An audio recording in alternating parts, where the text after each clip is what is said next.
அனைவருக்கும் வணக்கம். நீங்கள் நம்ம சேனலுக்கு புதுசுன்னா பக்கத்தில் இருக்கிற பெல் பட்டன் அமைத்தி சப்ஸ்கிரைப் பண்ணிக்கோங்க. தொடர்ந்து எல்லா வீடியோக்களையும் நீங்கள் பார்க்கலாம். ஏமா ஏமா ஏமா ஏமா வயிறு என்னம்மா வலிக்குதியா? காலையிலேருந்து தாங்க முடியலையே வலி. அப்பாடா, ஆஸ்பத்திரி கிட்ட வந்தாச்சு. டாக்டர் இருக்காரா இல்லையான்னு தெரியலையே. உள்ளே போய் விசாரிப்போம். ஆஹா, ஒருத்தர் வர்றாரு, அவர்கிட்ட கேட்போம். ஏங்க, டாக்டர் இருக்காரா போயிட்டாரா? உனக்கு எவ்வளோ தைரியம் இருந்தால் ஒரு டாக்டரை பார்த்து இருக்கிறாரா போயிட்டாரான்னு கேட்ப. ஆஹா, இவர் தான் டாக்டர்னு தெரியாமல் கேட்டுட்டோம் ஐயா. மன்னிச்சிடுங்க டாக்டர். உள்ள வா. ஆமாம், உனக்கு என்ன பிரச்சனை? காலையிலிருந்து ஒரே வயிற்று வலி டாக்டர். உனக்கு எத்தனை வயிறு இருக்கு? ஒரே ஒரு வயிறு தான் டாக்டர். அப்பன்னா ஒரே வலி தான் வரும்.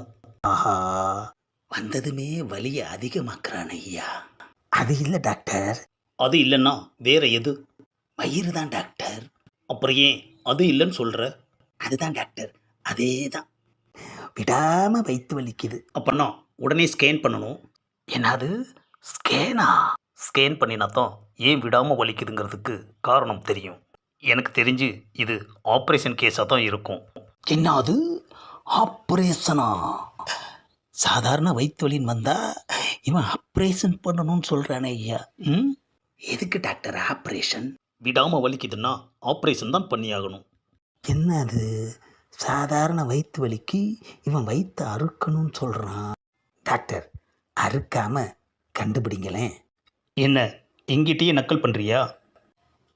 டாக்டர், நான் அந்த அர்த்தத்தில் சொல்லலை. டாக்டர், வலி ரொம்ப அதிகமாக இருக்குது.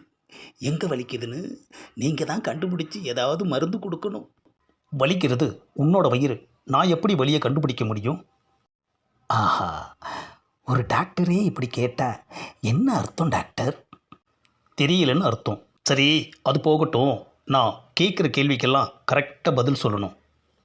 கேளுங்க doctor. A few moments later. அப்பாடா, டாக்டர் கேட்ட கேள்விக்கெல்லாம் டக்கு டக்குன்னு பதில் சொல்லியாச்சு. ஆஹா, என்னது வயிற்றை பார்க்காமையே மருந்து எழுதிக்கிட்டு இருக்காரு. வலி எங்கன்னு கண்டுபிடிச்சிட்டாரு போல இருக்கு. முதல்ல பீஸு 500 ரூபாய் கொடு. ரொம்ப அதிகமாக இருக்கே டாக்டர். அப்போது 1000 ரூபாய் கொடு.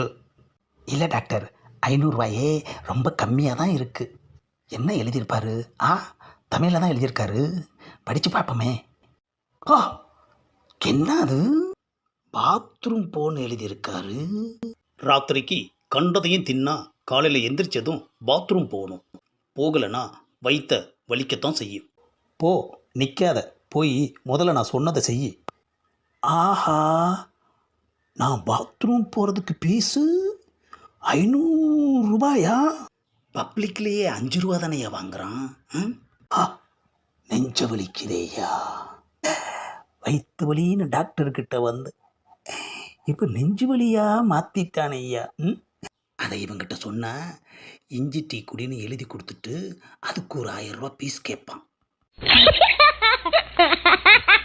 இந்த காமெடி பதிவை லைக் பண்ணுங்கள், ஷேர் பண்ணுங்கள், மறக்காமல் சப்ஸ்கிரைப் பண்ணுங்கள்.